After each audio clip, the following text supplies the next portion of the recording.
Channel. कैसे हैं आप सभी लोग? आई होप आप सभी लोग बहुत अच्छे होंगे, सेफ़ होंगे और हेल्दी होंगे। तो भाई आज का दिन है मेरे लिए बहुत ज़्यादा ही स्पेशल और थोड़ा सा दुख भी होगा, लेकिन क्या करें, आज है मेरे बेटे का मुंडन। वैसे मैं सोच रही थी कि जब ये 11 महीने का हो जाएगा मैं तभी इसका मुंडन कराऊंगी, लेकिन अभी ये 7 मंथ में चल रहा है। तो फिर मैंने सोचा कि अभी हाल फ़िलहाल में करा लेते हैं। फ्यूचर का मुझे भी नहीं पता कि पता नहीं क्या प्लानिंग होगी।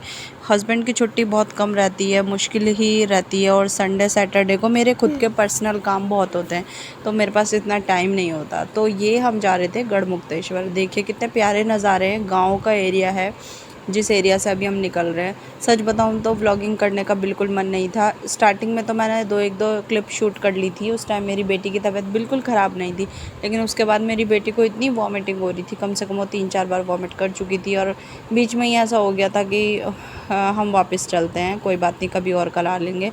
लेकिन वो ऊपर वाले का शुक्र है कि उसको दवाई देते ही आराम पड़ गया और हम सीधे के सीधे गढ़ पहुंच गए। गढ़ पहुंचने के बाद सबसे पहला जो काम होता है वो होता है मुंडन का। मुंडन कराने के लिए जैसे ही मैंने अपने बेटे को गोदी में बिठाया, वो खुश तो हो रहा था, उसे लग रहा था पता नहीं क्या हो रहा है, लेकिन जैसे उसके बाल हल्के से गीले हुए और उसे टाइट से पकड़ लिया ना, तो वो समझ गया भाई मेरे साथ कुछ ना कुछ गड़बड़ होने वाली है। तो उसके सिर पे जैसे ही उस तरह चलाया ना, उसे समझ आ गया कि भाई मेरे साथ कुछ ना कुछ गड़बड़ हो ही रही है। तो वो ना धीरे धीरे, शांत तो था, लेकिन जब धीरे धीरे उसने जब हिलना चालू करा ना, तो वो इतना हिला कि बस उसे पकड़ना बहुत मुश्किल हो गया था। तो फिर मेरे हस्बैंड ने भी थोड़ा सपोर्ट लगाया, क्योंकि वो मेरे कंट्रोल में आ ही नहीं रहा था, और अगर आ रहा था तो बिल्कुल बॉडी से चिपक के बैठ रहा था, तो फिर उसका कैसे उसके बाल उतारते। तो यही रीज़न था, हम दोनों जने इसे पकड़ के बैठे हुए थे। वैसे तो खैर बुआ बैठती है गोदी में लेके, और माँ जो होती है आटे की लोई में सारे बाल कलेक्ट करती रहती है। रीत तो यही होता है, लेकिन अभी हमारे पास कोई अवेलेबल नहीं था, तो फिर एट द टाइम जब हमारा प्लान बनता है ना, तो हम किसी को बुलाए भी तो कोई नहीं आ पाता। तो मैंने सोचा था कि भाई मेरी बेटी के टाइम पे भी हम चारों लोगों ने ही मिलके इसका मुंडन करवाया था, मेरी बेटी का भी।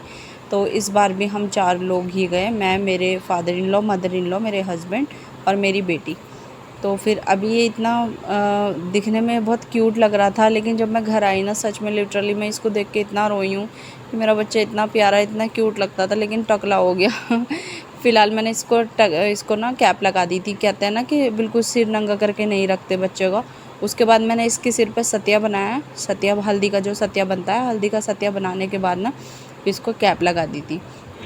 तो उसके बाद यहाँ पे देखो कितना प्यारा नज़ारा है, सब लोग नहा नहा के यहाँ से निकल के आ रहे हैं। और इस वाला ये जो है ना गढ़मुक्तेश्वर, यहाँ पे ज़्यादातर अस्थियाँ विसर्जित करने आते हैं। तो अलग अलग घाटों के ये जो पोर्शन बना रखा है ना इसका प्लास्टिक का, इसमें क्या है कि इतने ही एरिया में आप नहा सकते हो, आपको डूबने का भी डर नहीं रहेगा, और कम गहराई वाला पानी है, मतलब नहाने के लिए अच्छा पानी है। तो वैसे यहाँ से रास्ता बनाया हुआ, और ये अथर्व अपने दादू के साथ खड़ा हुआ था, उसके दादू उसे लेके खड़े हुए थे। और यहाँ पीछे देखो बोटिंग हो रही है, और मतलब लोग वही बोट पे भी सवारियाँ कर रहे हैं। मतलब अच्छी जगह है, अगर आप मतलब एक दिन के लिए घूमना आना चाहते हो मेंटल पीस के लिए, तो बहुत अच्छी जगह है। उसके बाद वो होता है ना 11 थाली निकाली जाती है। तो ये 11 थाली निकाली गई, और निकाल के ना बड़े बूढ़ों के नाम की, फिर ये गरीबों को यहीं खिला दिया गया था। क्योंकि भाई मैं घर पे आती, फिर पता नहीं मैं किसे ढूंढती खाना खिलाने के लिए। तो वैसे तो 11 पंडित भी खिलाते हैं, और भाई आप अपने पितरों का खाना निकालना चाहो तो निकाल के इन्हें खिला दो, तो और भी पुण्य मिलता है, कम से कम किसी के पेट में तो जा रहा है। यहाँ पे मैं फिर सब मुंडन वगैरह करा के मैं घर आ गई थी। घर आके मैंने इसे बस देख रही थी कि ये कितना काम कर लेती हूँ, मतलब क्योंकि मेरा अजीब बेटा सा भी लग सो रहा रहा है। है। तो फटाफट बनाते हैं कढ़ी, और मैं बिना प्याज की कढ़ी बनाती हूँ शुरू से ही। मुझे प्याज वाली कढ़ी इतना पसंद नहीं है। शादी से पहले मैं, मतलब शादी के बाद भी मैंने प्याज वाली कढ़ी बहुत ज़्यादा खाई है।